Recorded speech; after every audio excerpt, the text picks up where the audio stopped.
go to the next slide, and I will do the traditional land acknowledgement. The City of Hamilton is situated upon the traditional territories of the Erie Neutral, Huron-Wendat, Haudenosaunee, and Mississaugas. This land is covered by the Dish with One Spoon Wampum Belt Covenant, which was an agreement between the Haudenosaunee and the Anishinaabeg to share and care for resources around the lakes. This land is covered by the Between the Lakes Purchase 1792 between the Crown and the Mississaugas of the Credit First Nation. The City of Hamilton is home to many Indigenous people from across Turtle Island, North America, and we recognize that we must do more to learn about the rich history of this land so that we can better understand our roles as residents, neighbors, partners, and caretakers. Thank you. And so in my role as facilitator, I wanted to let you know we have about 2 hours together, and I will do my best to keep us on time so we get through all of the materials and that we keep the space positive. And that really depends on all of us. The format, as it has been in the past, it may be something that's very familiar to you by this point. Or it may be new. Staff does short presentations on specific topics, and then we follow that with a Q&A, which is the interactive part.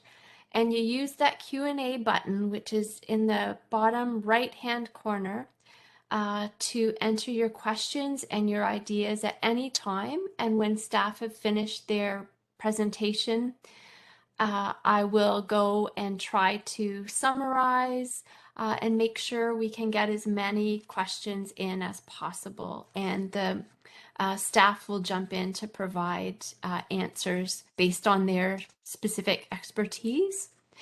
This session presentation that we're looking at right now, the recording, which I believe has started, a Q&A, and a consultation addendum will be posted on Engage Hamilton, and you can see the web site address there, much as the previous information has been. For questions that come up after the session, you can email the project team at grids2-mcr@hamilton.ca. And if you have comments, because of the part of the process in which we're in, those comments should be emailed to the clerk's department, clerk@hamilton.ca. So when I mentioned staff will be answering based upon their expertise, let me tell you who is here with us tonight. We have members of the Long Range Planning team from Sustainable Communities. We have Heather Travis, who's the Senior Project Manager. Heather, are you there? Where are you, Heather? If you could just pop on screen, that would be great. I'm here, Tracy. I'm not sure if you can see me, but I am here. Okay, awesome. Delia McPhail is here, and she's a policy planner. Hi, Delia.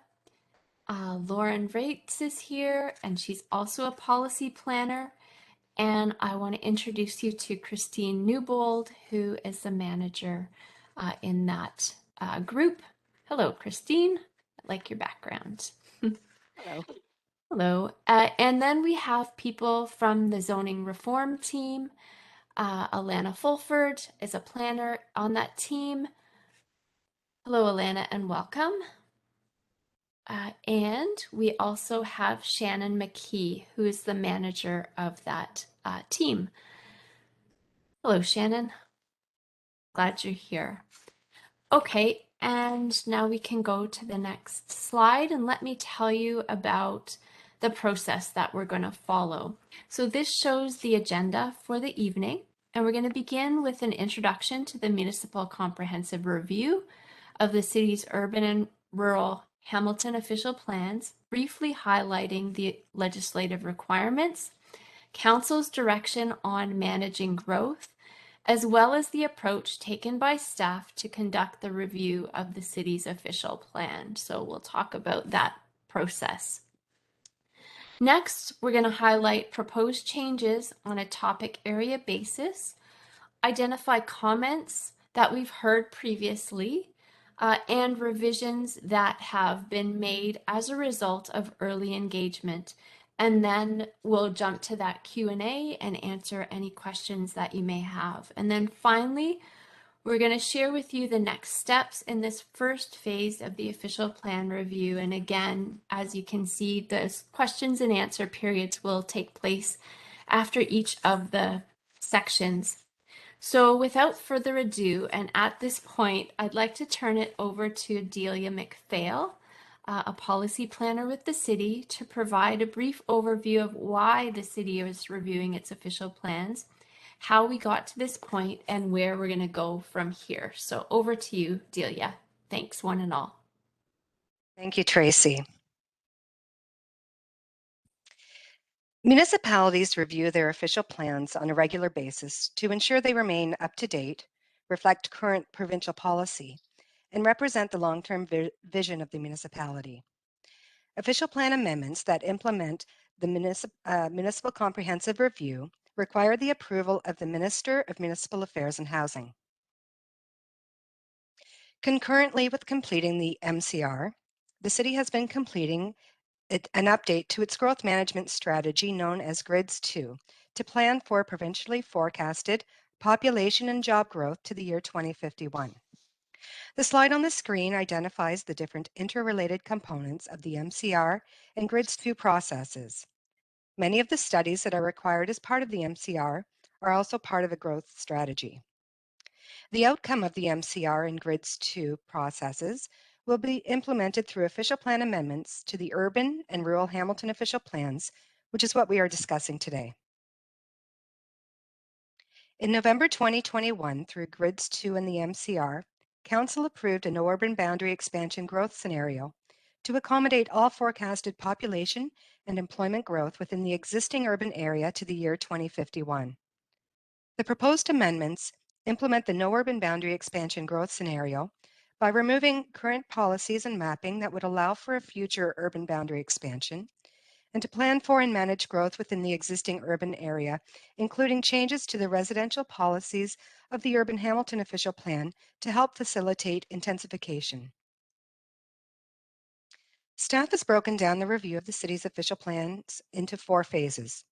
We are currently in phase 1, which involves the review of the Urban Hamilton official plan to bring it into conformity with the provincial land use planning policies, and it includes changes to both the urban and rural Hamilton official plans that are necessary to implement Council's direction for a no urban boundary expansion growth scenario. Phase 2 will involve the review of the rural Hamilton official plan to bring it into conformity with the provincial policy framework, and it will also include refinements to the agricultural and natural heritage system mapping.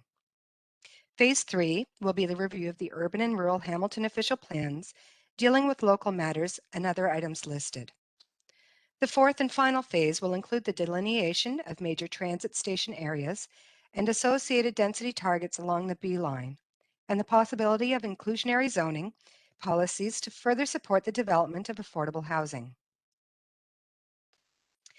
As the provincial land use planning policy framework comprises a wide range of matters, the city has approached the review of the official plans on a topic basis in light of policy updates to the provincial policy statement and provincial growth plan.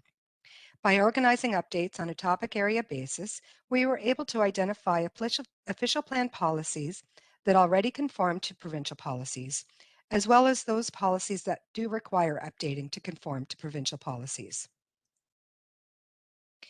In mid-January, we provided the Ministry of Municipal Affairs and Housing staff with a copy of the draft official plan amendments and supporting documentation for the Minister's review.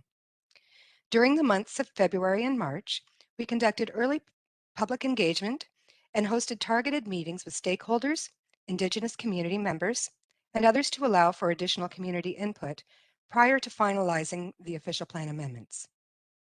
We updated project web pages and advertised in newspapers and on social media platforms, seeking input from the public on the proposed updates to the official plans. For those of you who had attended the virtual open house or any other meetings, You will note that this presentation includes the same information, but now highlights revisions based on the feedback received. Now that the province's 90-day review period has passed, the City is able to conduct the Statutory Open House, which is tonight's event, which is a requirement of the Planning Act, followed by the statutory public meeting that will be held as part of the Planning Committee's meeting on May 17th.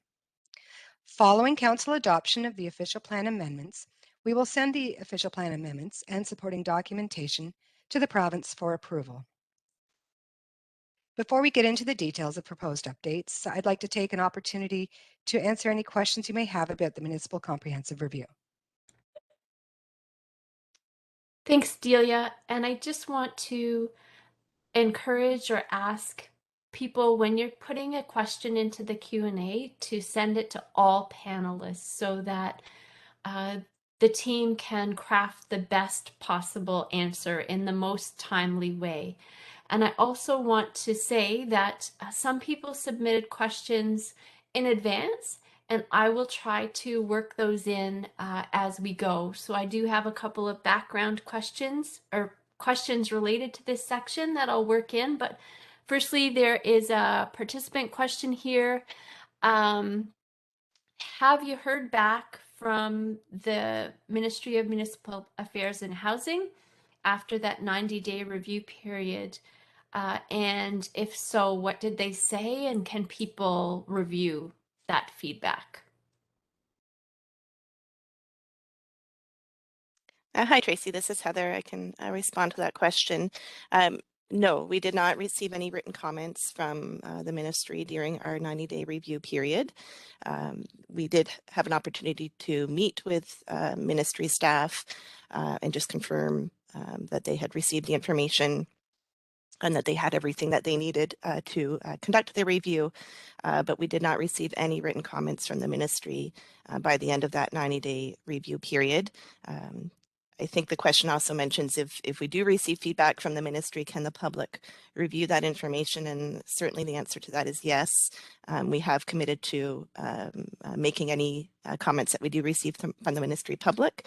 And so we would share those with the public through an information update when and if those comments are received. Thank you. Thank you. And Heather, I'm imagining this is for you again, but what is the implication of not having any feedback? Does that imply that the ministry is okay with what's happening, or what are your thoughts on that? Yeah, I don't think we can surmise that no feedback means that the ministry is okay necessarily with all of our changes. From what we have heard, other municipalities have had the same circumstance where they have not received written comments from the ministry during the 90-day review period. So I think it's partly an issue of staff resources and the ministry's ability to get comments back in a timely manner. So, in terms of what are the implications at this point, we don't know, and I would only be guessing if I tried to if I tried to go any further on that. But we're not alone in this. As I said, many municipalities have found the same thing with their draft official plan amendments. Thank you. And I'm just going to look to some of the pre-submitted questions now. The first one, will the city oppose if the official plan amendments are referred to the Ontario Land Tribunal? Yeah, I'll speak to this one too, Tracy.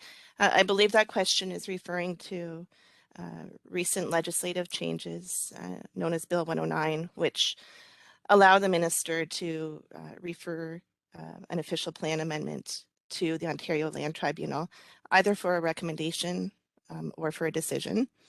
To our knowledge, the city would not have the opportunity to oppose a referral to the Ontario Land Tribunal. That decision would rest entirely with the minister. The city would participate in a hearing of the Ontario Land Tribunal if one is held, as we do have standing direction from Council that where a city-initiated official plan amendment has been adopted, that legal staff will attend a hearing to defend the city's position. But again, as of right now, we're not sure if that will occur and how the minister will react when the official plan amendment is sent to them following July. Thank you. And maybe that segues into the next question, which is what recourse does the city have if the provincial leadership attempts to force this through? Yeah, I believe that's along a similar vein as the previous question. The province is the final approval authority for this official plan amendment. And as I mentioned, the minister does have the opportunity to refer the official plan amendment to the Ontario Land Tribunal for a recommendation or a decision.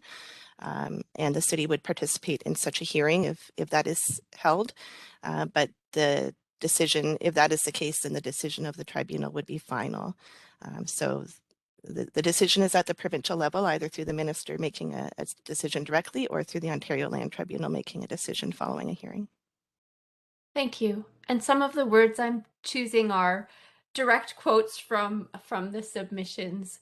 And there is one final, it looks to be final question on this section before we move on to some of the more substantive materials. Where is the documentation that councillors use to make their decision to reject the urban boundary expansion? I believe that's back in November. And Heather, over to you. Yeah, that's correct, Tracy. So all of the information that council considered in making their decision was part of the staff report that was presented to the General Issues Committee in November of this year. The How Should Hamilton Grow report, which evaluated the no urban boundary expansion growth scenario against the ambitious density growth scenario, as well as the background reports, including the land needs assessment, the peer review of the land needs assessment, and other technical studies that went into those the evaluation. All of that information is available on the Grids 2 and Municipal Comprehensive Review website. And at the end of this presentation, we will provide a link to that information. Okay, fantastic. Thanks, Heather. That resolves both the questions in the Q&A box and the ones that were pre-submitted. So why don't I turn it back over to staff to go on to the next section then, section 2. There we go. Okay, so we would now like to take you through some of the notable updates to the official plans based on the topic areas identified. In most cases, we have grouped similar topics together for discussion purposes. Let's begin by highlighting proposed updates within the provincial plans, housing, and employment topic areas. In 2015, the province of Ontario began what is known as the coordinated review of its provincial planning policy documents. Following this review, in 2017, the province updated the Greenbelt Plan, the Niagara Escarpment Plan, and the Growth Plan for the Greater Golden Horseshoe. Since that time, the Growth Plan for the Greater Golden Horseshoe was further updated in 2019 and again in 2020. The current provincial policy statement was released in 2020, and updates to the Urban Hamilton Official Plan include policy references and mapping corrections to reflect the updated provincial plans. Finally, there are a series of glossary updates to reflect new and revised provincial definitions. New definitions include such terms as impacts of a changing climate, green infrastructure, low impact development, and complete streets, among others, while some definitions were updated to provide further clarification, such as adding motorized mobility devices to the term active transportation. Following the initial drafting of the proposed updates to the official plans, we consulted with the public, Indigenous communities, agencies, and stakeholders who recognized that official plans must be updated to conform to provincial policies. We also heard that the province should allow municipalities and local citizens to be autonomous in land use planning decisions. In response, staff note that the Planning Act specifies provincial interests in land use planning, so there are certain matters that we need to follow, while other local matters may be addressed through the local context phase 3 of the official plan review. Updates from the original proposed official plan amendments include referencing the Niagara Escarpment Plan as a plan to which the official plan must conform. Mapping revisions include adding specific lands within Ancaster, Dundas, and Flamborough to the urban area to be consistent with the Niagara Escarpment Plan. In addition, lands located at 329 and 345 Parkside Drive in Waterdown, which are approximately 5 hectares in size, are being added to the city's urban boundary in accordance with the recent council decision. So we're now moving on to the housing topic area. The policy updates to the Urban Hamilton official plan that fall under the housing topic area include, reflect the following. So policy alignment with the city's housing and homelessness action plan, such as updated housing targets for new ownership and rental units, including market rate units and affordable units for moderate and low income households. Policy updates related to planning for a mix of housing forms, types, and densities to meet market-based and affordable housing needs of current and future residents, as well as encouraging the creation of family-sized dwelling units in multiple dwellings. A policy has been added to align with the provincial policy statement, requiring the city to maintain the ability to accommodate residential growth for a minimum of 15 years through residential intensification and redevelopment within the city's urban area. And where new development is to occur, there should be zoning in place to facilitate residential intensification to meet a 3-year supply of available units. In the last round of public consultation, this is what we heard about the housing policy updates from those who participated. A desire to remove barriers for the creation of more affordable housing units with a mix of unit sizes, for example, secondary dwelling units, tiny homes, conversion of existing single-family residential to multifamily, and strong support for inclusionary zoning and housing in proximity to public transit. Staff note that the housing policy updates are in accordance with the city's housing and homelessness action plan, and that the policy updates to allow for more forms of development in low-density residential areas within the neighborhoods will provide opportunities for additional dwelling units. Finally, there are ongoing projects at the city that support housing, and those include the city's family-friendly housing project, which will be making recommendations regarding changes to the official plan, zoning bylaw, and design standards relating to supporting and requiring family-sized units in multiple dwellings. And the city will be looking at options for inclusionary zoning policies in phase 4 of the Municipal Comprehensive Review, which is anticipated for mid-2023. The city is currently working on the community benefit charges bylaw with a goal of final council approval in the summer of 2022.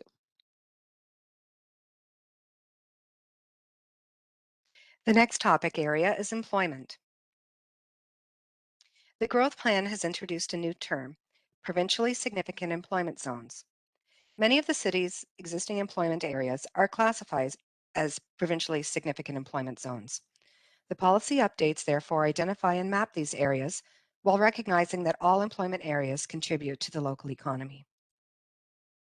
New policies encourage the efficient use and intensification of existing employment areas to increase employment densities and connections with active transportation. The growth plan has also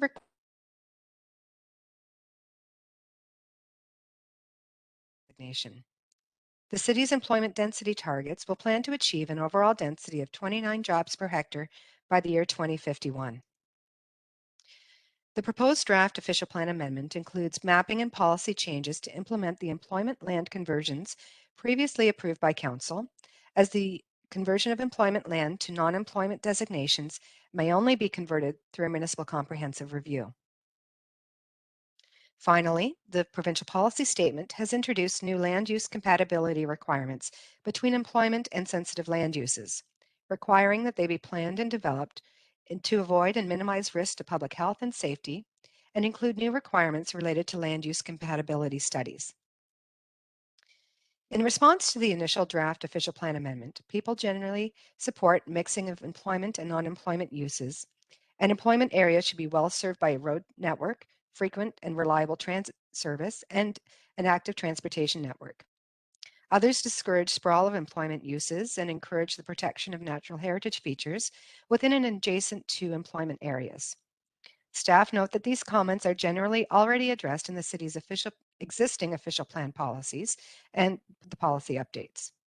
Mixed-use areas, which are residential and commercial, are permitted in appropriate locations throughout the urban area.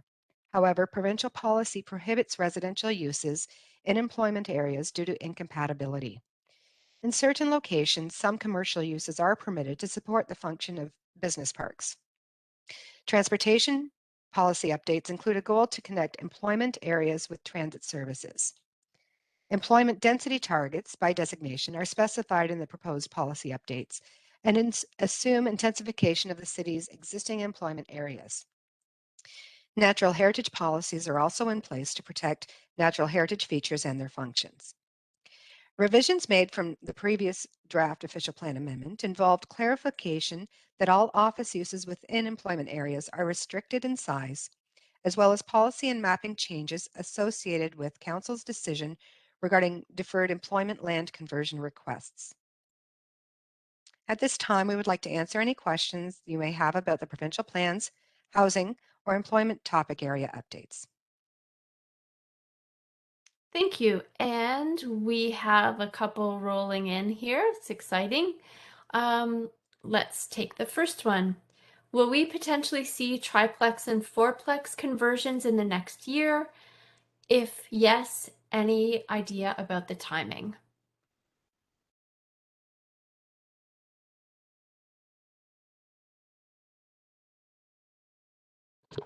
Sorry, I can answer that to a certain extent. So staff have proposed some updates to the zoning bylaws of the former communities as part of an appendix to the staff report that is available online now at the OP or Official Plan Review webpage and Grids 2 webpages. And those zoning amendments are intended to be brought forward once the Minister of Municipal Affairs and Housing approves the Municipal Comprehensive Review Official Plan amendments. So in terms of timing, it depends on when the Minister makes a decision, but zoning bylaw reform staff will be preparing or presenting to Planning Committee amendments to the zoning bylaws to implement these changes.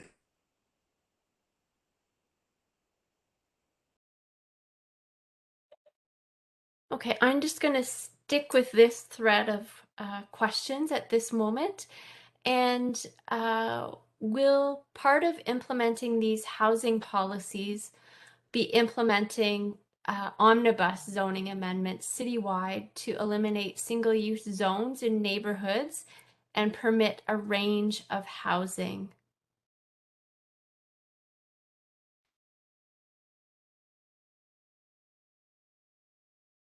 Sorry, it takes me a minute to get the video back on. But yes, that is correct. These zoning changes to implement the official plan amendments will provide additional uses, residential uses, in these low density residential zones. So where single detached dwellings were the only use permitted previously, semi-detached, triplex, and then some other uses converting the existing built form to include a higher number of units may be permitted. But that's the details of those zoning changes will be available once the minister approves the official plan amendment and staff have presented a report to planning committee. So that will be available once or in advance of the public meeting that would be held planning committee. Okay, thanks. And I'm going to do a segue question here to the firm boundary and boundary expansion piece. How does the decision to maintain a firm urban boundary address the serious housing shortage in the greater Hamilton area? So, Oh, yeah, sorry, go ahead, maybe Julie. Do you want to go ahead? No, you go ahead, Lauren. Oh, it's fine.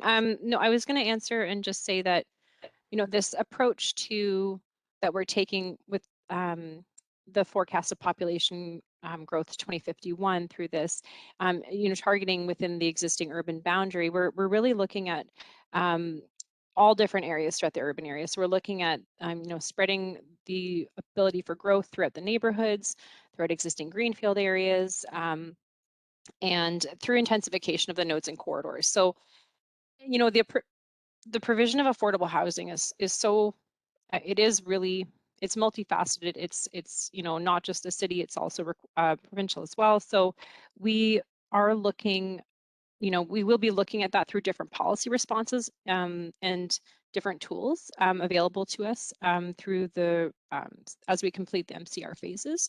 So there will be more on that as we move through these 4 phases of the MCR process.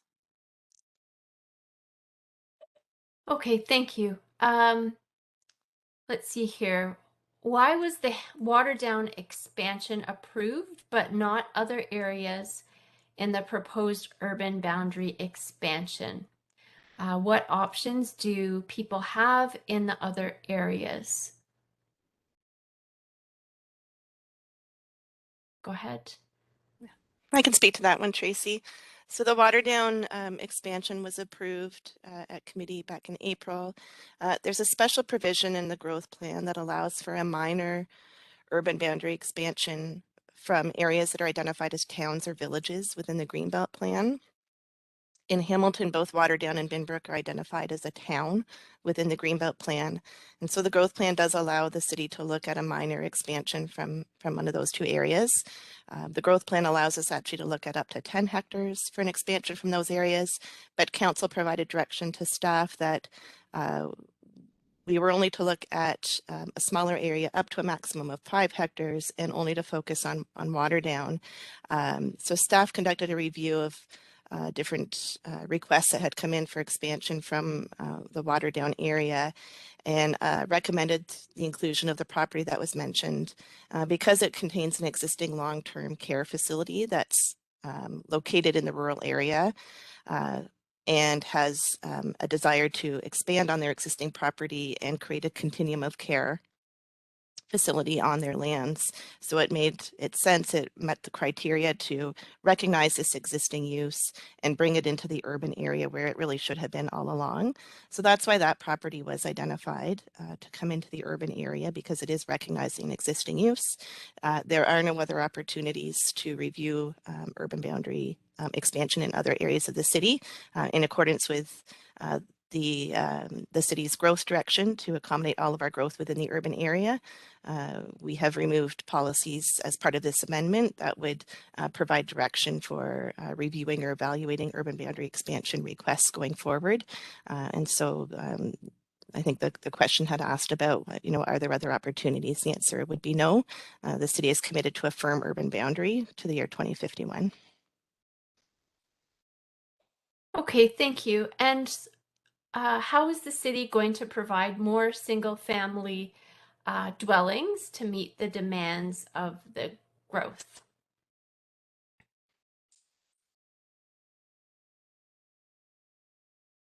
And this question ties back to the commentary around triplexes and fourplexes and brings in those single-family dwellings as well. So what are the opportunity for development of single-family?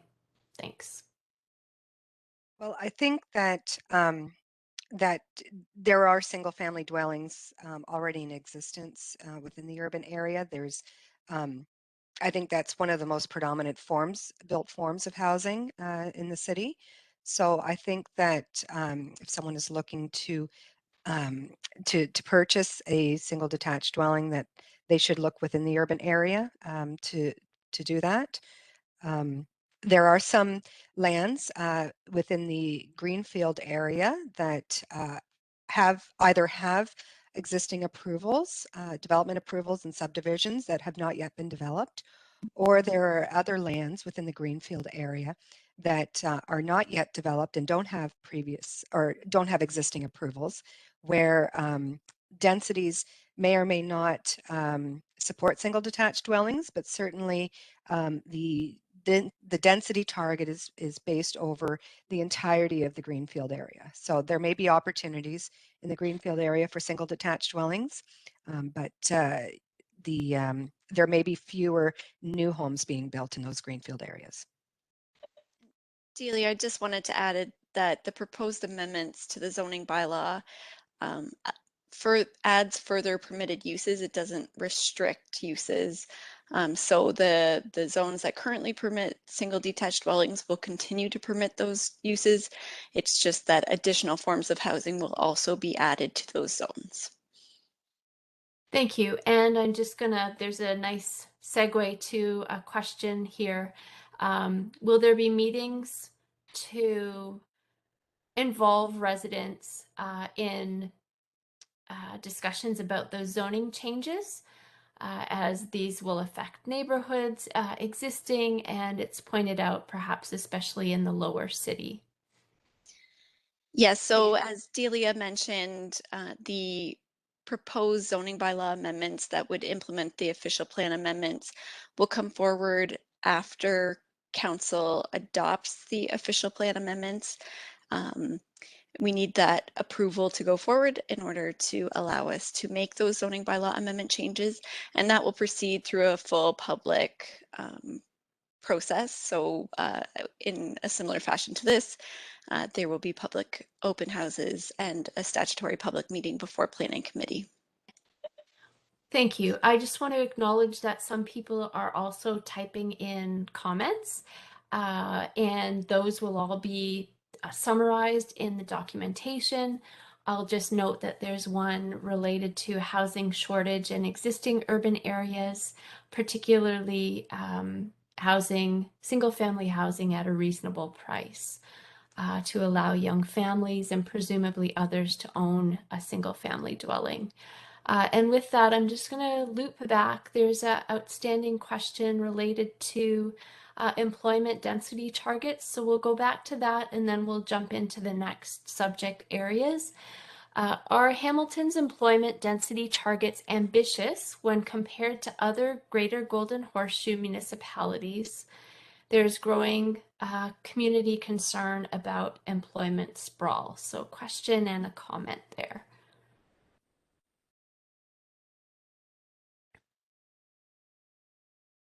Thanks, Tracy. I can respond to that one. So Hamilton's employment density target for 2051 as an average over all of the employment areas, as was noted in the presentation, is planned to achieve a density of 29 jobs per hectare. But that is an average over the city's various different employment areas and business parks and industrial lands. So some of our employment areas have traditionally developed at lower density, including the Bayfront areas. To date, the Airport Employment Growth District has also developed at a lower density, whereas some of our business parks traditionally receive higher densities. So that average does assume significant intensification of our employment lands, with our business parks being planned to achieve densities of about 38 persons and jobs per hectare, and all other areas also assuming quite a significant increase from our current densities within those areas. We do have policies that are encouraging intensification of our employment lands to ensure that we are accommodating the job forecasts without proposing any expansion to our boundaries to add more employment lands. So yes, the density targets are ambitious, and that was confirmed by the peer review that was undertaken of our land needs assessment. And the density targets do assume significant intensification of our employment areas. Thank you. I would say in this section, there's certainly been a lot of questions and comments about all of the topics, but housing in particular. And I'll just leave staff with a thought from the chat box, which is that regarding housing shortages, in existing urban areas, there's already approved developments for single-family homes, but developers are choosing not to build them. And the person notes that Hamilton has a 12-year supply of such housing. So just food for thought as we jump into the next chunk of topics. And again, all of the comments, and depending on how we do with time, I'll try to introduce them, but really focus on the questions, and your comments will definitely include in our reporting piece. So over to you, Delia, for the next group. Thank you, Tracy.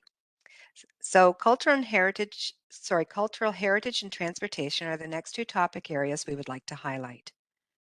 Cultural heritage policy updates include references to current legislation, regulations, and local documents, such as the city's archaeological management plan. In terms of cultural heritage resources, we are proposing the removal of the criteria for the evaluation of cultural heritage resources because they are included in provincial regulations. However, we have introduced a policy that allows the city to establish guidelines to further refine the criteria established by the province. The first draft of the official plan amendment, staff proposed the inclusion of the City of Hamilton land acknowledgement at the beginning of the Urban Hamilton official plan to acknowledge the first occupants of this land and to recognize that the city must understand the importance of stewarding this land for future generations. Following discussions with First Nations and Indigenous communities, it was confirmed with staff that the current land acknowledgement may be revised. Staff removed the existing land acknowledgement from the draft OPA based on the feedback provided. Depending on the timing, a revised land acknowledgement will be added to the Urban and Rural Hamilton official plans, either through the Phase 3 local context or future housekeeping amendment. The city and Indigenous communities have a shared interest in land use planning matters and stewardship, so greater emphasis has been added to respect the engagement with Indigenous communities regarding cultural heritage and archaeological resources. Also included in the policy updates is the acknowledgement of the spiritual aspect of cultural heritage landscapes. The provincial policy statement definitions of built heritage resource and cultural heritage landscape now specify that an Indigenous community may identify the significance of a heritage resource. In terms of feedback, there was support for the acknowledgement of First Nations in the official plan, as well as the commitment to meaningful engagement with First Nations and the preservation of built heritage resources. As mentioned earlier, staff removed the proposed inclusion of the city's land acknowledgement from the draft OPA with the intention of adding a revised land acknowledgement through a future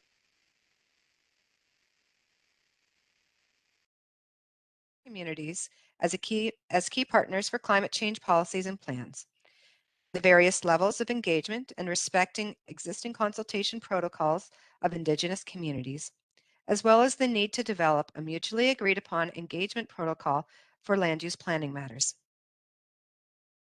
Lauren will now speak to the proposed transportation topic area changes. Thanks, Delia. So the official plan definition of active transportation now recognizes additional transportation modes, including the use of mobility aids such as motorized wheelchairs and other power-assisted devices. This update reflects the definition used in the provincial policy statement. Policy updates prioritize active transportation and complete street design and directs the city to work with other municipalities to ensure a seamless integration of active transportation networks across municipal jurisdictions. The provincial policy framework makes a more clear connection between active transportation and public health with a complete streets approach for the safety of all road users, supporting placemaking opportunities in communities, and allowances for emerging design trends to enhance the existing network of pedestrian and bicycle infrastructure. The city's proposed policy updates reflect this approach. Transportation policy updates also include reference to a public transportation network that adapts to a changing climate and reduces greenhouse gas emissions, and includes integration of multi-use paths, trails, and bicycle lanes. And finally, policy updates also include prioritizing transit planning and investment to support priority transit corridors and connections to the city's employment areas.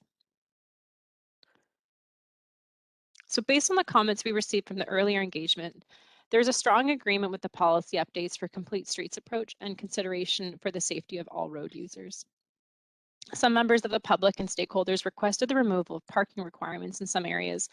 However, changes to parking requirements are not part of a provincial not a provincial conformity matter to be addressed through this phase of the municipal comprehensive review, but it will be considered through the creation of the low density residential zones, and the updates to the Hamilton zoning bylaw 05200.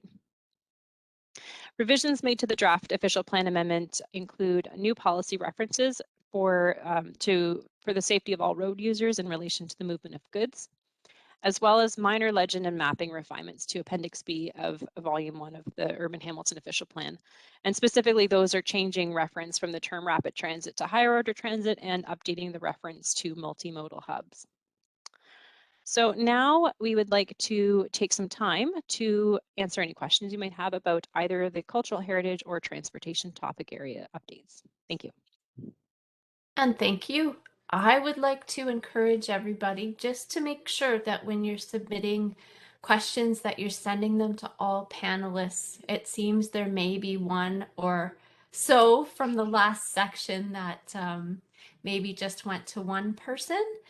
So what we'll do is we'll take the couple questions we have on this area, these two topic areas, and then we'll quickly loop back to the housing piece just so we don't miss anything. And then with a clear slate, we can move forward. So a couple questions about transportation. Question number 1, is there potential to prioritize cycling corridors through cycling-oriented corridor zoning, similar to transit-oriented corridor zoning?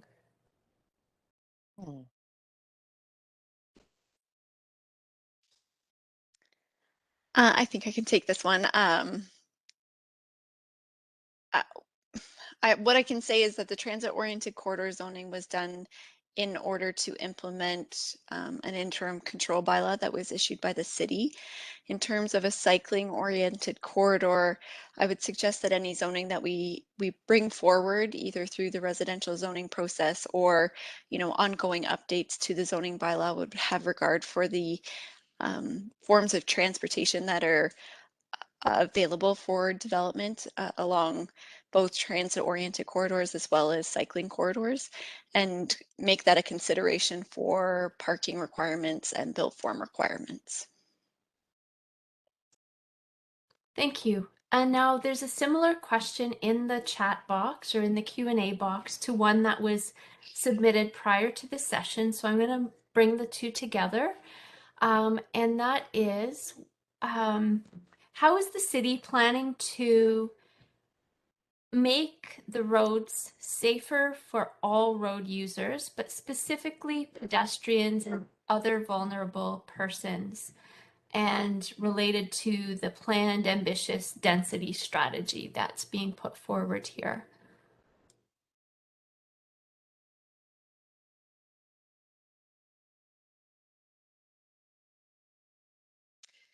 So in terms of making the roadways safer for all users, while we have been working on the amendments to the official plan, there have been other sections such as transportation have been working on updates to the transportation master plan. So staff in transportation are evaluating how to make roads safer, and these will align with the provincial or the policies that we're now implementing, that the designs are safer for all users. And Tracy, sorry, I just wanted to jump on. I think you had mentioned the ambitious density strategy, and I think that came through in a question that was asked through the registration process. But I just want to clarify that the ambitious density growth scenario is not the scenario that we're talking about. We council adopted a no urban boundary expansion growth scenario. So just to clarify that, because I think that came through in the question, I just wanted to make sure that I think they're referring to ambitious intensification that's planned through this MCR. Okay, thank you. And that's just an example of how language matters, because the same word could certainly mean something official in terms of this process and something to one of the parties to the engagement. So thank you very much for that clarification. And now, with your indulgence, staff team, there are a couple of questions from the last section, and one is about, I'm just going to paraphrase here. Will commercial uses be allowed in residential neighborhoods under these plan changes?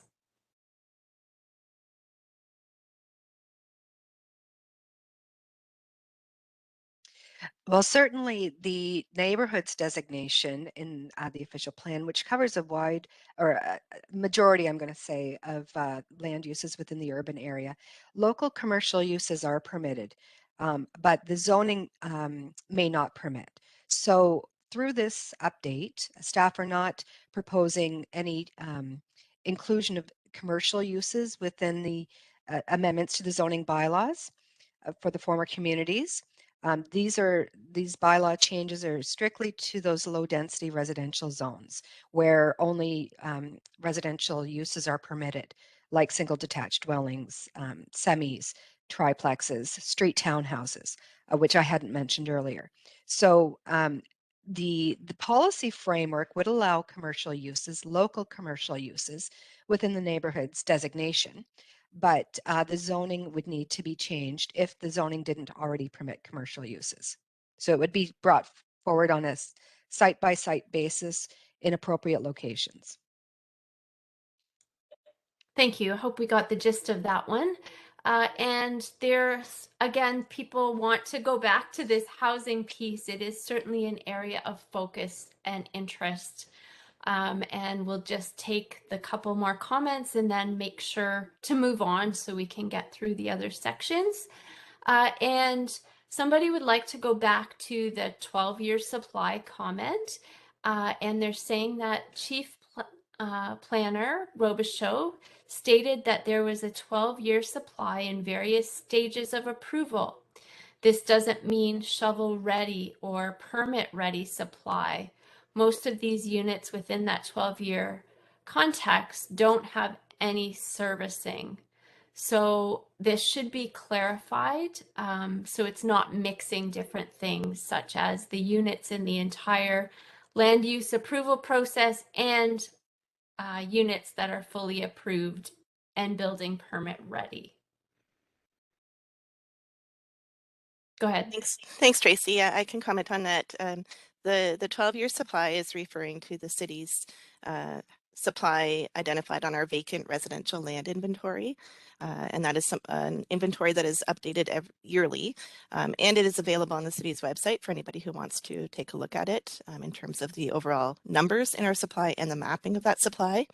The commenter is correct that the supply is broken down by lands that already have approvals so that they are in registered or draft approved plans of subdivision versus units where the city has received a planning application, so generally a plan of subdivision, but it's not yet been approved. It's still in the review phase. And then also lands that we call potential development lands, which are vacant and currently do not have any applications in place on those lands. For those lands, we have to make some assumptions about what type of unit potential we might anticipate from those lands based on secondary plan designations or zoning or densities in the surrounding area. So the 12-year supply is a supply of a mixed type of dwelling unit. So that includes singles, semis, townhouses, and apartments. And it does include units at various stages of the development approvals process.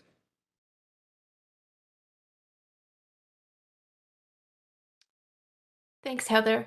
And there's one more question related to housing, and that is the person characterizes Hamilton as having abundance of single-family homes, but lack of rental, duplex, and triplex options. Do you anticipate that if smaller rental homes become available, this would free up single-family homes to be circulated back on the market? And is that something that staff have insights to?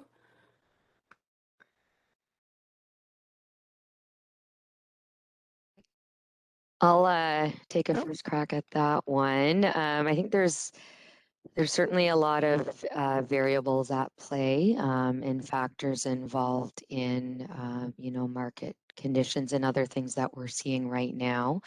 It is hard to anticipate what may occur in the future, but through the implementation of these policy changes and the resulting amendments to the zoning bylaws, the intent is to provide more options with respect to housing, and so more options for residents, and to open up those opportunities and see what comes of it. But that really is the intent here, is to provide more options and opportunities when people are making housing choices. Thank you. And staff, I'm just going to say that there is another, I believe you've answered this question, but it's popped up again here, and that is the concept of complete neighborhoods with amenities that are within walking distance. Could accessory commercial uses in zoning be factored into these citywide amendments?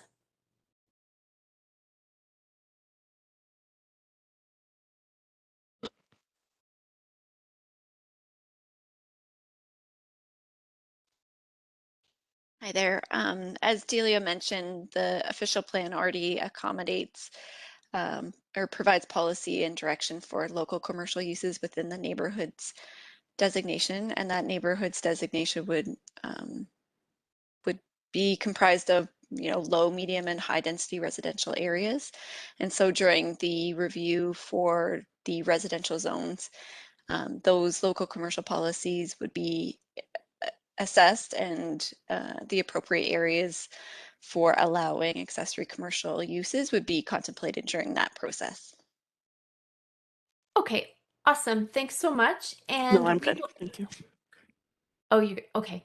We can move on then, and we can, if there are housing type questions that keep coming up, there's also an urban structure section that's coming up after a short break on that topic, and so we can kind of loop back if there are kind of some other percolating questions. So for now, we'll go on to part 3, which is climate change and infrastructure, I believe. Yes, it is. Okay, over to you, team. All right, thanks, Tracy. So yes, the next 2 topic areas we're going to focus on include climate change and infrastructure. So at a high level, the policy updates within the climate-related topic area include the following. Preparing for the impacts of a changing climate, including the addition of the term impacts of a changing climate, to the official plan glossary, consistent with the definition in the provincial policy statement. New policy speaking to the assessment of infrastructure risks and vulnerabilities arising from extreme weather, and monitoring and analysis of stormwater management to incorporate appropriate actions related to green infrastructure and low impact development techniques. And the support of energy efficiency techniques for municipally owned facilities by complying with the corporate energy and sustainability policy. And encouraging use of low impact development techniques and green infrastructure through urban design, such as rainwater harvesting, rain gardens and bioswales, permeable pavers and green roofs. A reference to the city to the development of the city's climate change adaptation plan is included in the updates, as well as updated targets for reducing greenhouse gas emissions. And I just want to note that the emissions targets are expected to be updated further once council endorses the community energy and emissions plan, which is anticipated for later this year. During consultation, comments affirmed the policy updates to recognize the climate emergency and support for transit-oriented neighborhoods with higher densities and an active transportation network. Support was also made for green building standards, the community energy and emissions plan, and the urban forest strategy. Revisions made to the draft official plan amendment related to climate change include new policies for preserving and/or enhancing natural features in subdivision design, promoting locally sourced recycled materials in the construction of new buildings and retrofitting of existing buildings, clarification on the future sustainable buildings and development guidelines, and correction to Hamilton's corporate greenhouse gas emissions reduction target to be carbon neutral to 2050. So I'm now going to turn it over to Delia, who's going to talk about the infrastructure policy updates. Thanks. Okay, so now we'll turn our minds to infrastructure topic updates. And those updates complement those under the climate-related topic area through the introduction of a new section regarding green infrastructure, such as green roofs, low-impact development techniques, and green spaces to reduce the impacts of a changing climate.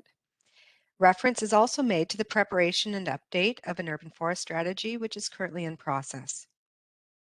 Other updates include optimizing existing infrastructure and community services facilities, as well as promoting the adaptive reuse of existing infrastructure and community services facilities, endeavoring to recover the full life cycle cost of providing sustainable public community services facilities as required by applicable bylaw and provincial legislation.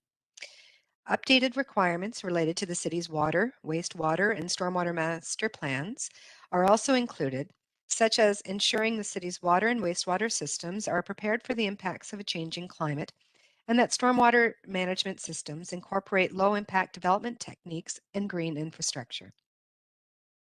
Finally, the prohibition of water and wastewater extensions to lands within the escarpment natural, escarpment protection, and escarpment rural designations in keeping with the Niagara Escarpment Plan.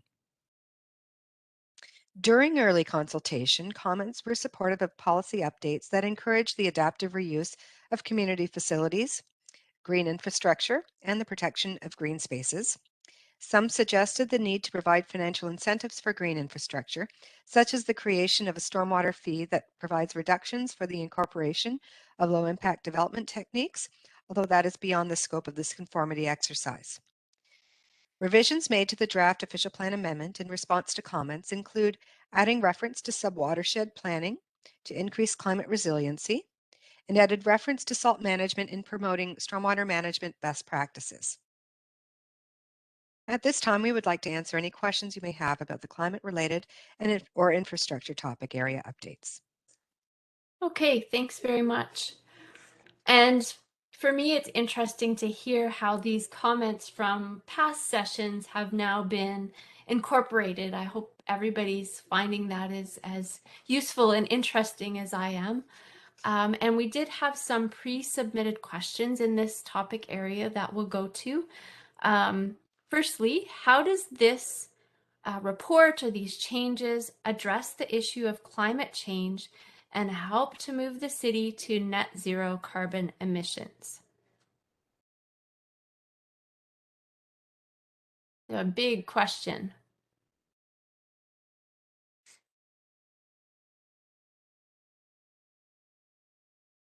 Well, the OPA, the official plan amendment, includes many different aspects of policy provisions that would encourage the climate resiliency. So the complete streets, the encouragement of low impact development techniques, green infrastructure, the focus on active transportation, those are all things that contribute to reducing greenhouse gas emissions, getting away from traditional car, personal vehicle usage, as well as public transit, making sure that when we're increasing densities, that we do so along transit network and say the LRT corridor. So those are some examples of how we're going to be contributing to meeting those targets. Hi, and I'll just add a few more comments in there. Thanks, Delia.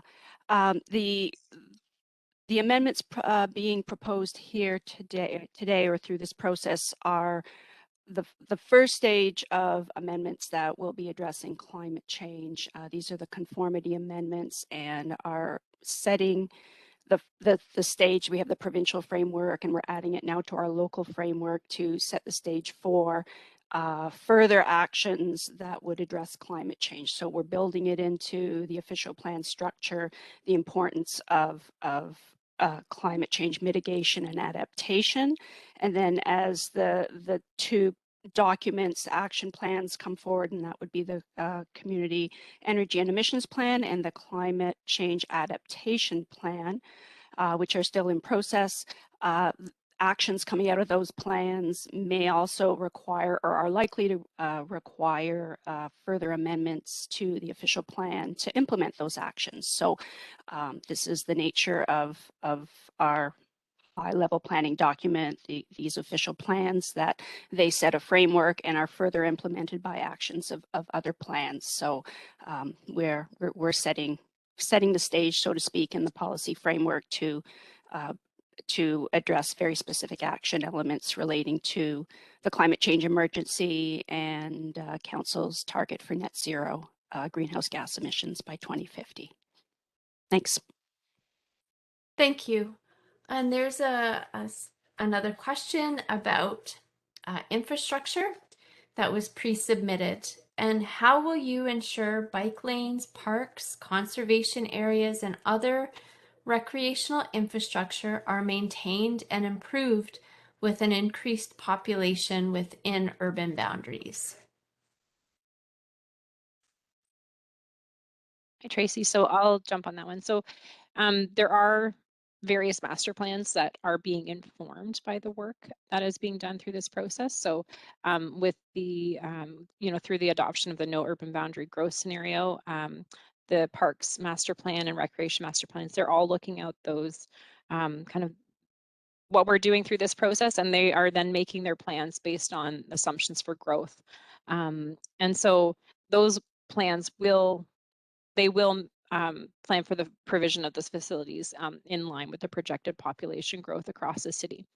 And then the policy updates that were provided through the draft OPA do include requirements for complete street design, including bike lanes and future road planning. And I will also say that the transportation group is working on their complete livable, better streets document. So that is also in the works. So there is a lot going on right now, and but there is a lot that's informed through the outcome of this process. Okay, super. Thanks very much. And with that, let's move on to part 4, growth management, firm urban boundary, and urban structure. Thank you, Tracy. So these topic areas have been grouped together because some of the updates relate directly to Council's decision for a no urban boundary expansion growth scenario.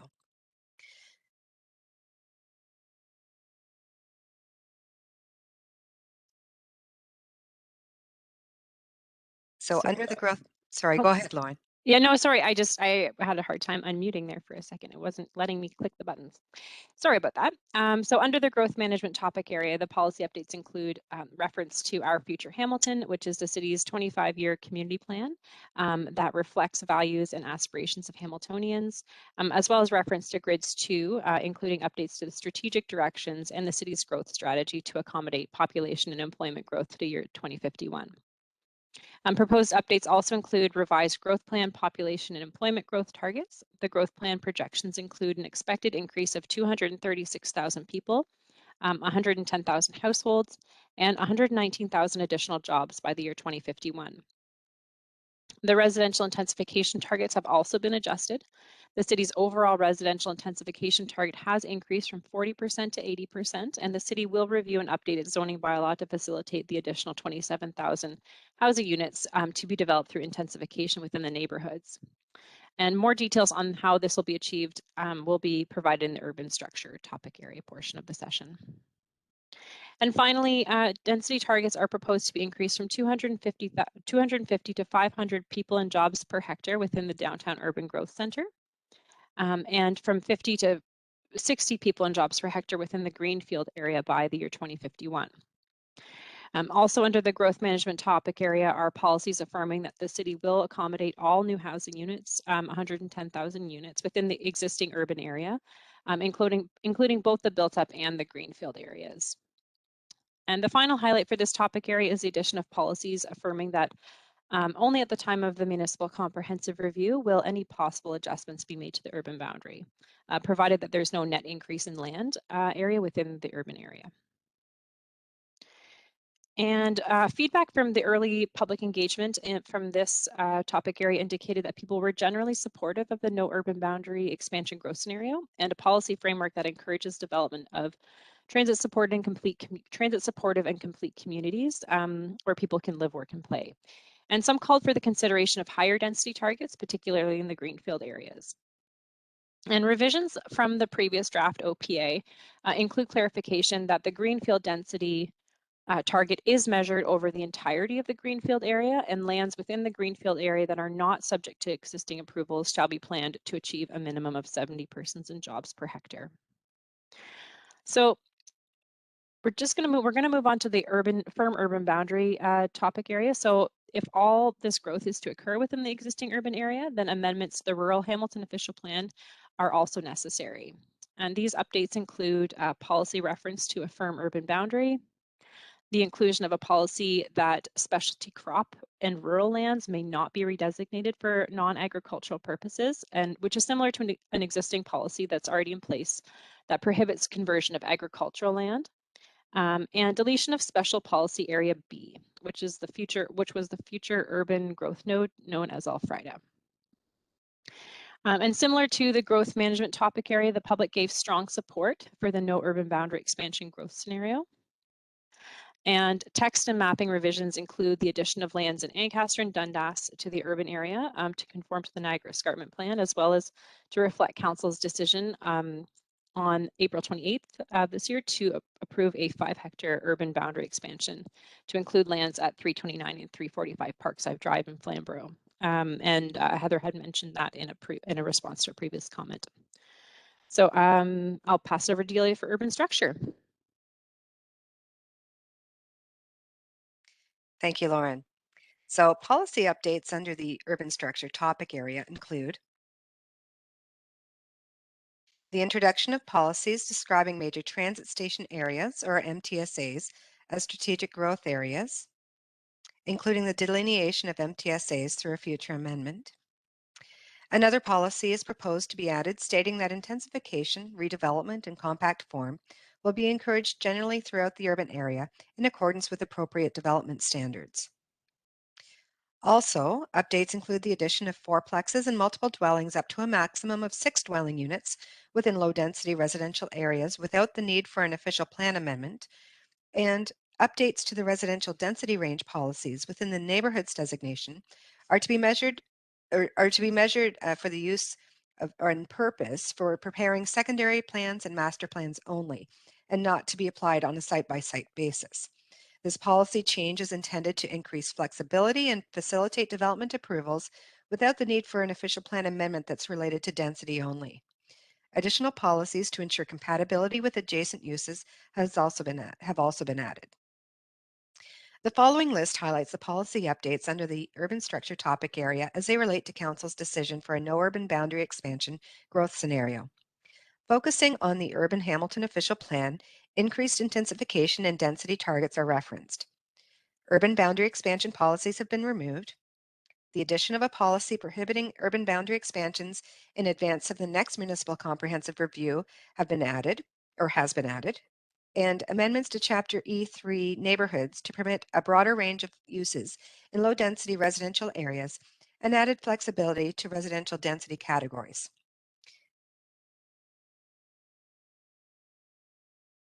Feedback from early public engagement indicated support of complete mixed-use walkable neighborhoods with a range of housing options. Higher density development is also supported when in proximity to a transit network, and support for fourplexes and sixplexes within the neighborhood's designation. In terms of revisions, staff removed urban corridors from the identification of strategic growth areas, as further consideration is needed through Phase 3 local context, whether to apply a density target following the completion of major transit station area planning. Maximum height for multiple dwellings and mixed-use multiple dwellings has been increased to 12 stories without the need for an official plan amendment, provided sustainable building and development standards are applied and a mix of unit sizes are incorporated into the proposed development. The previous draft official plan amendment had proposed a height increase to 11 stories. Policy refinements to address public views and vistas of the Niagara Escarpment and cultural heritage resources has also been added, as well as the identification of a visual impact assessment in the list of other information and materials required to deem a Planning Act application complete. In terms of mapping revisions, the LRT corridor has been identified as a priority transit corridor on Schedule E to align with the policy updates to Chapter E regarding urban corridors and major transit station areas. At this time, we would like to answer any questions you may have about the growth management, firm urban boundary, or urban structure topic area. Certainly. Thanks so much, Lauren and Delia. And we do have some questions, both from the audience tonight as well as pre-submitted. So let's see where to from here. Firstly, we'll go to the Q&A box, and it appears by what you've described that people in rural areas are being penalized by not having the same opportunities for zoning changes and development of their lands. And can you explain why this is? That's a very good question. The reason why zoning is not changing in rural areas is because the city has already gone through a comprehensive zoning review of the rural area to implement rural zones. And in terms of increasing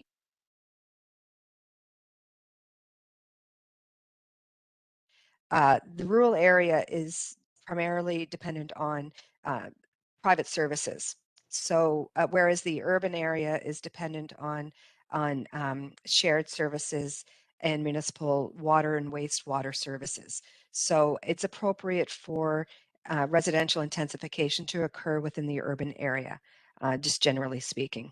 I don't know if there's anyone else who would like to comment on that.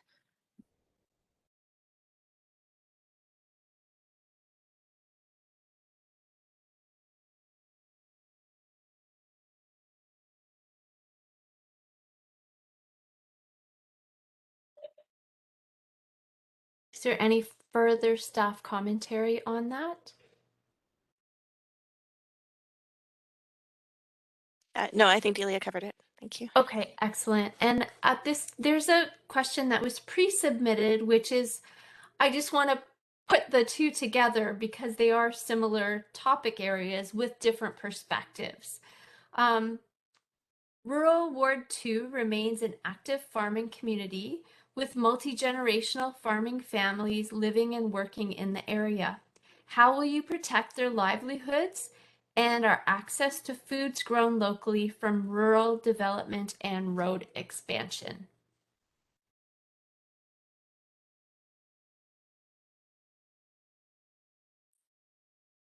Thanks, Tracy. Well, I think as Delia and Lauren explained in the presentation, the changes that we're proposing are implementing the no urban boundary expansion growth scenario. So by nature of that, that growth option going forward, there will be no further urban boundary expansions and no rural lands converted into urban uses within this planning horizon to the year 2051.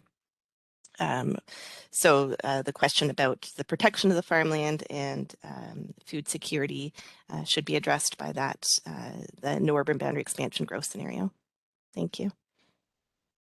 Okay, thanks. And I'll just go back to interject a statement, which is that it makes sense to fill in the remaining land that's currently designated as white belt with new houses and townhomes to accommodate the expected increase in population and provide local housing for the existing and planned employment growth for the area.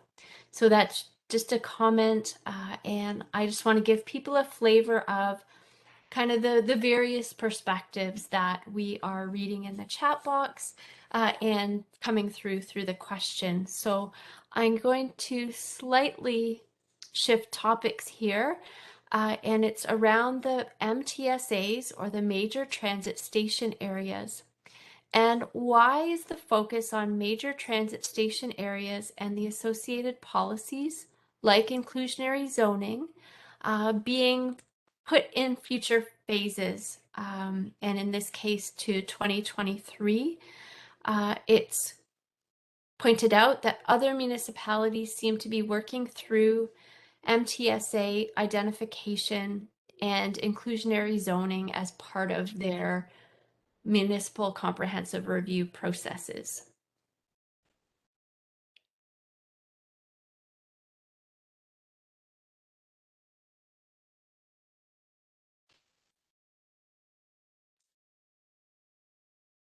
Thanks, Tracy. I can jump in on that one.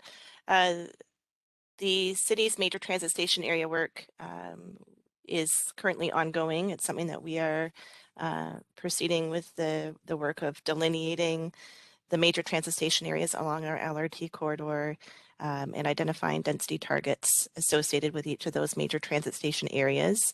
That work was put on hold it was started back in 2017, but was put on hold for a time period when the LRT project was temporarily halted.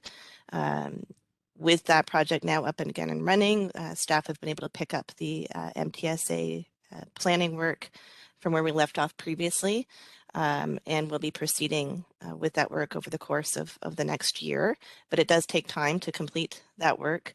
It's not only our MTSAs along our LRT corridor, but also the GO stations, which we will be looking at and examining, and looking at opportunities for identifying those areas as protected major transit station areas, and then opportunities to consider inclusionary zoning within those protected major transit station areas. There's a number of studies that have to be completed in order for the city to implement an inclusionary zoning bylaw as well, including housing needs assessment and peer review of those studies, among others. So it isn't that we're not working on it, it's just something that is ongoing currently, but will take some time to complete, and that's why we've identified it to come forward next year when we've had a chance to work through those issues and then consult with the public on the outcome of that work. Thank you. Okay, thank you. There's a couple questions here about parking that I'm going to try to link together. So somebody's asking specifically about the lower city and a concern about parking if multiple dwellings, 4, 5, and 6 dwelling units are added without planning approvals. How will the city deal with parking issues? And somebody was wondering if underground parking would be considered, particularly as part of new developments.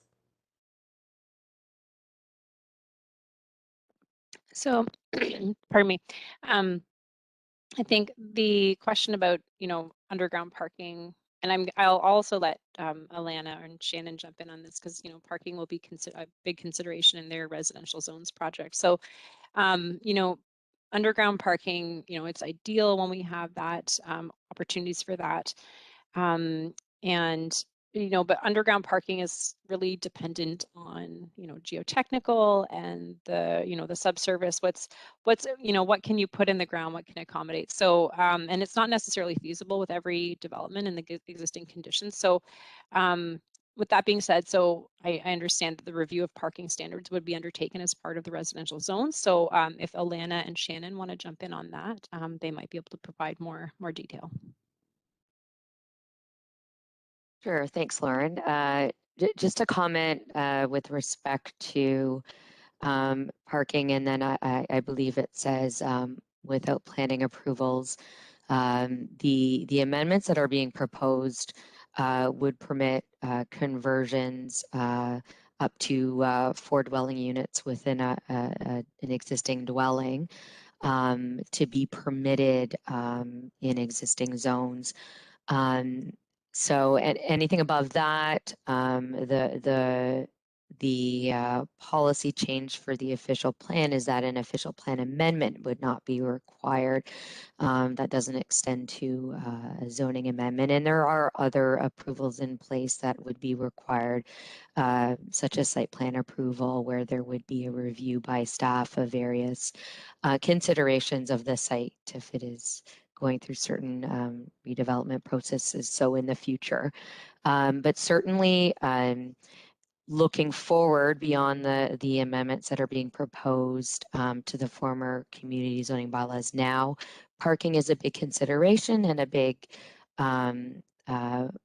part of our evaluation for the residential zoning project going forward. So when we ultimately do introduce a range of new residential zones to our citywide zoning bylaw, that is going to be an important piece that we bring forward. And there will be a recognition and a response to the changing conditions that are sort of the reality of what the city is dealing with right now. Okay, thank you.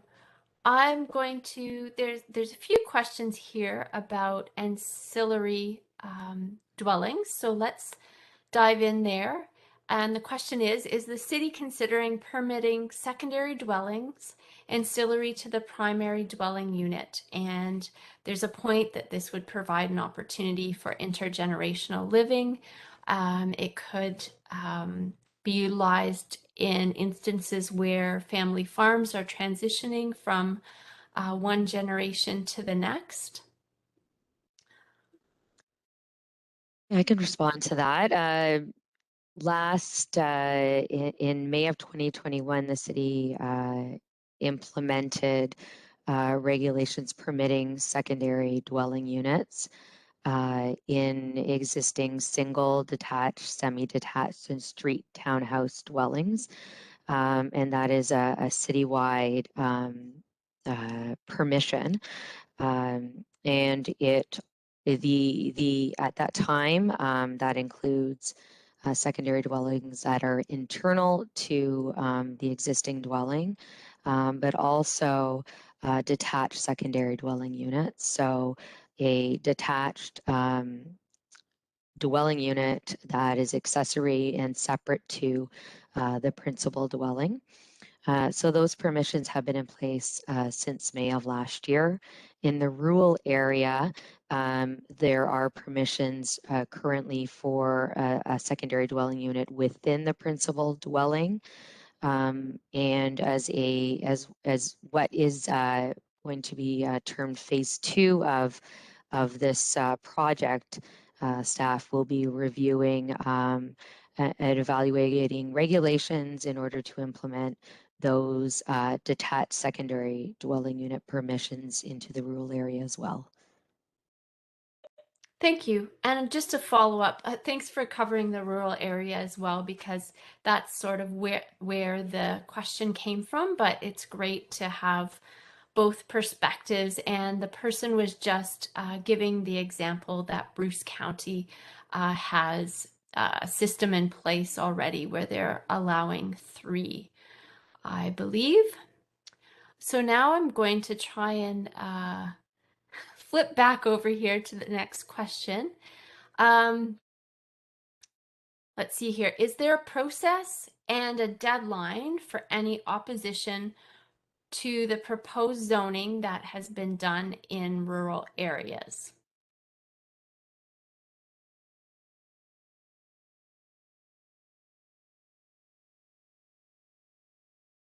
I'll answer that.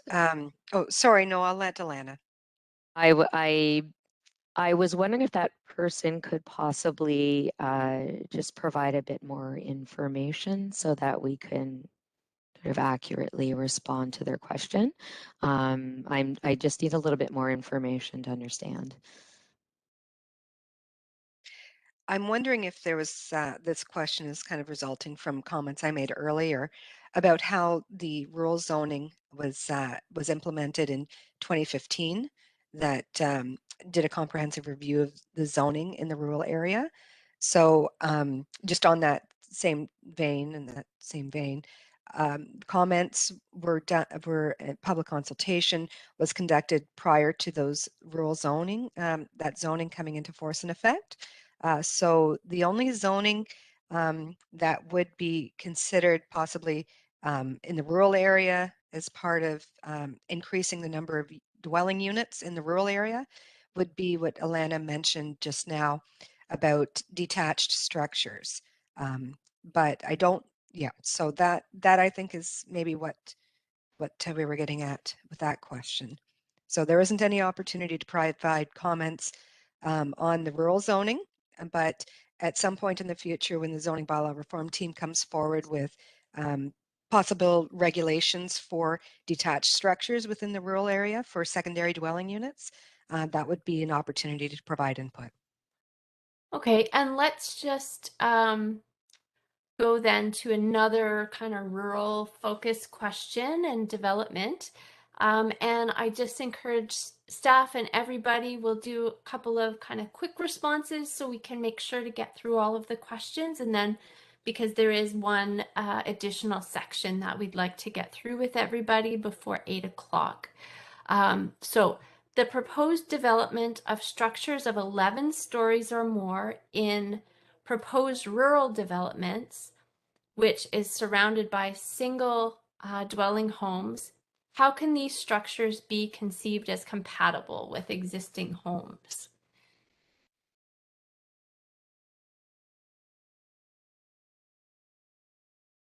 I think that what might be implied in this comment or question, I should say, is possibly with greenfield areas. Those are areas that are not yet developed, so they may still have some remnant farming or vacant land that has not yet been developed for urban uses. So if these areas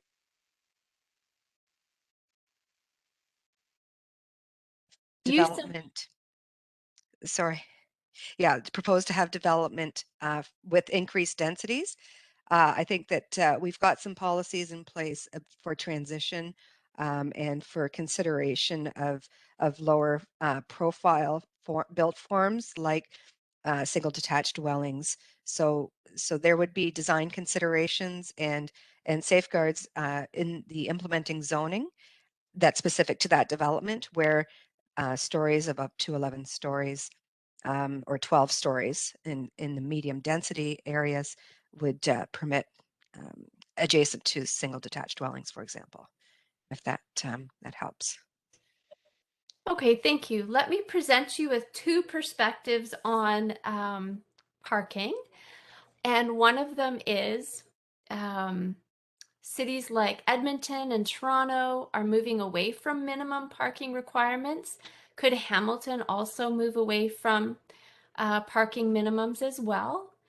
And additionally, why place an emphasis on parking with all of the climate change mitigation goals? It does have a significant impact on the viability of infill projects, for example, and could parking elimination or significant reduction measures for minimum parking not be reviewed in tandem with this exercise?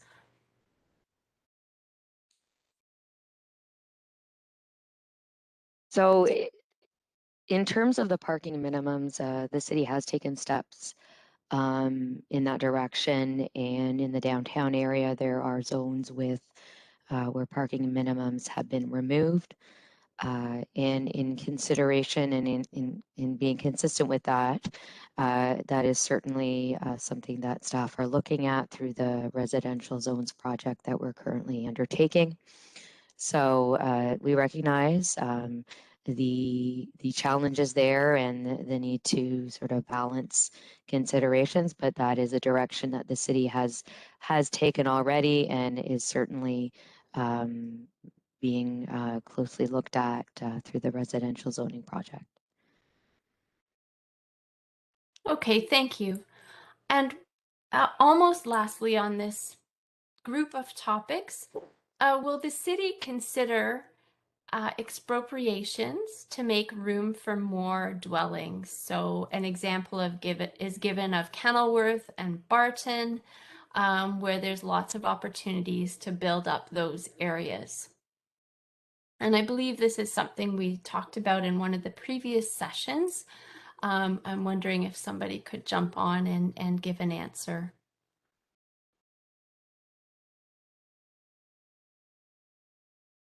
Thanks, Tracy. I'm not aware of any plans, future plans for the city to expropriate any properties.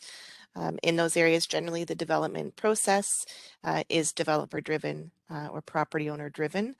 So a property owner has to show an interest in developing their lands for a different use or a higher use, and then those lands were redeveloped. But the city generally does not expropriate lands for that purpose. Thank you. Okay, and lastly, staff, are there any examples that you've come across in your work? And certainly if anybody in the participant group has seen, you can chat box and I will put it into the conversation.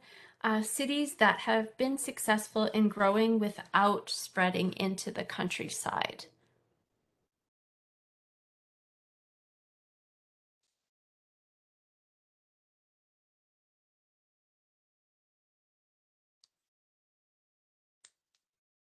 Thanks, Tracy. In terms of our local area, which is where we have the most contact with our municipalities, adjacent municipalities in the Greater Golden Horseshoe area, most of the municipalities that within the area are still undergoing their growth planning exercises. and are in a similar stage as Hamilton is in terms of how we will be accommodating growth to the year 2051.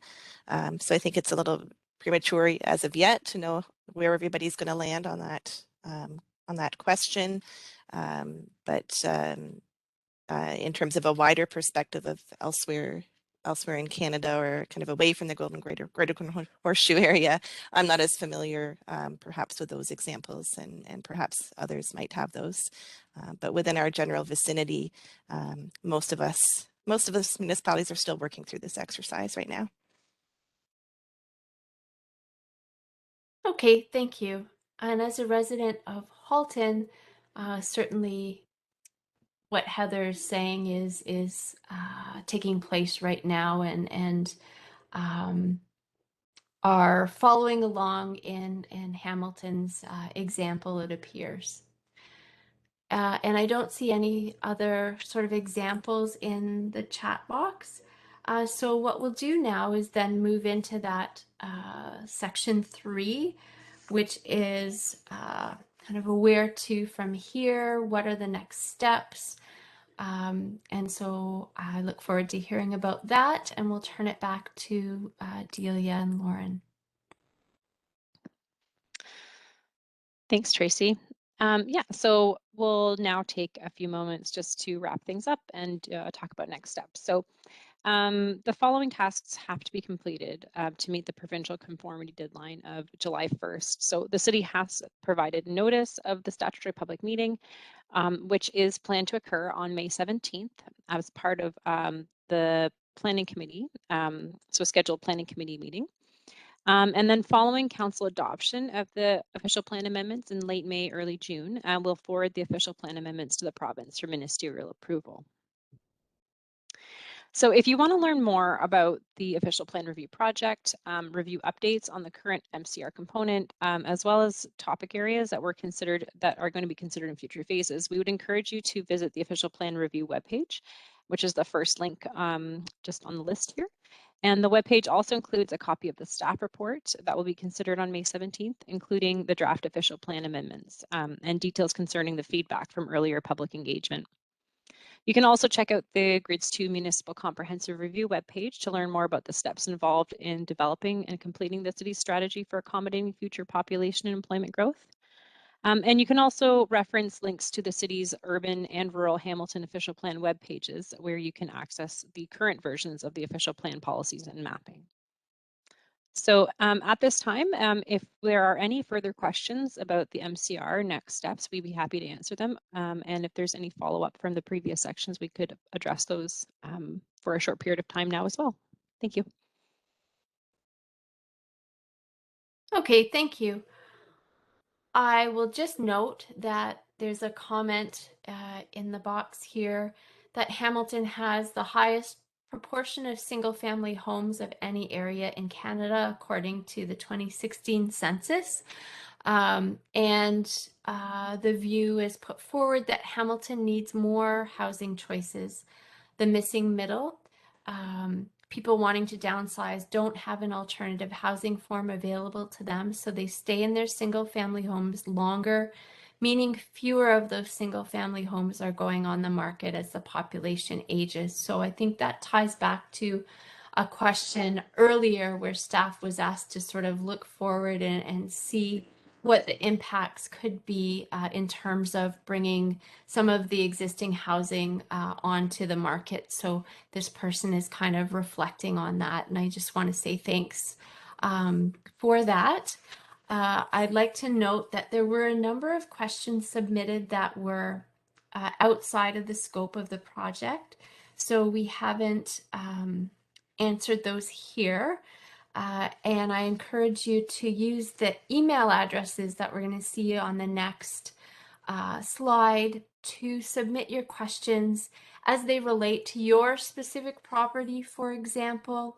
Some people are asking about, again, things that are outside of the scope of this project, which is gigantic as it is.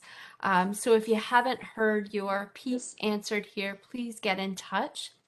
And there are a couple of process-related questions that we'll take. But let me just say, back to the single family homes, there's a comment that, you know, our children want single family homes but can't purchase them because they're being outbid because there's not enough of them. So again, it ties into that that topic area of providing choice and bringing those homes back on the market and having more of them. So hopefully the affordability piece can begin to be addressed. And certainly for those who are making that comment, we're in that same scenario with our family. I understand. This is a great comment. Thank you. In terms of process, there is a question here. How quickly are we likely to hear about how the Ministry of Municipal Affairs and Housing will be responding to Hamilton's proposed pathway forward via the Municipal Comprehensive Review and the submission that's going forward? Thanks, Tracy. The answer to that is we're not really sure.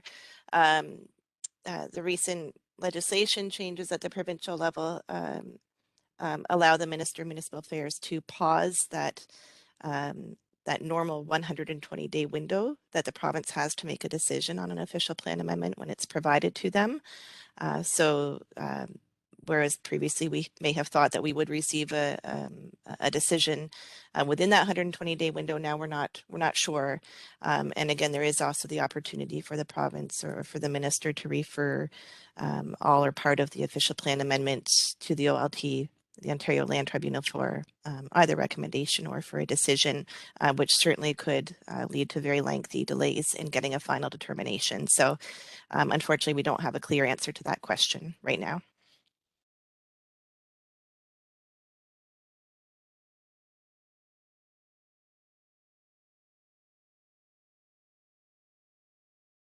Tracy, I believe you're muted. I was saying some really profound things. Just kidding.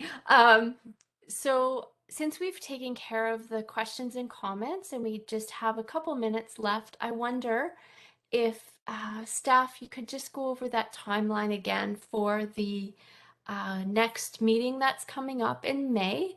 And we can just reinforce the point that if people have comments, that they can be submitted to the clerk's department. And there it is.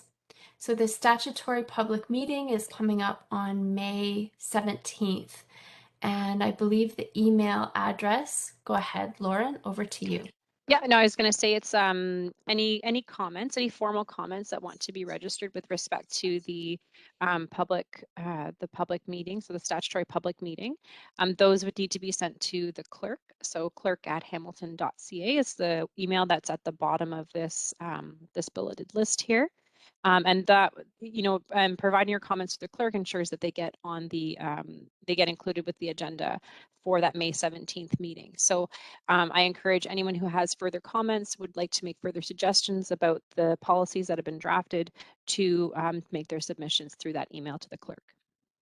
And those submissions need to be provided by the day before the meeting. So you can't, and then it's similar to if you want to make a delegation, you need to register in advance, and it's up until noon the day before. So there is information on our website, and if you have any questions about that, you can feel free to get in touch with staff if you want clarification on how to delegate in a written or oral format. So, and just a note on May 17th that it will be a virtual public meeting. So there is no in-person public meeting for that May 17th. Okay, amazing. So those are next steps. And of course, people can delegate support, additional comments as you wish. So on that note, I just want to again encourage you to contact staff if there's any outstanding matters, and thank everybody for attending tonight, as well as all of the previous sessions. Have yourselves a lovely evening. Be safe, enjoy, and all the best to you. And so we are a wrap. And thank you, Tracy.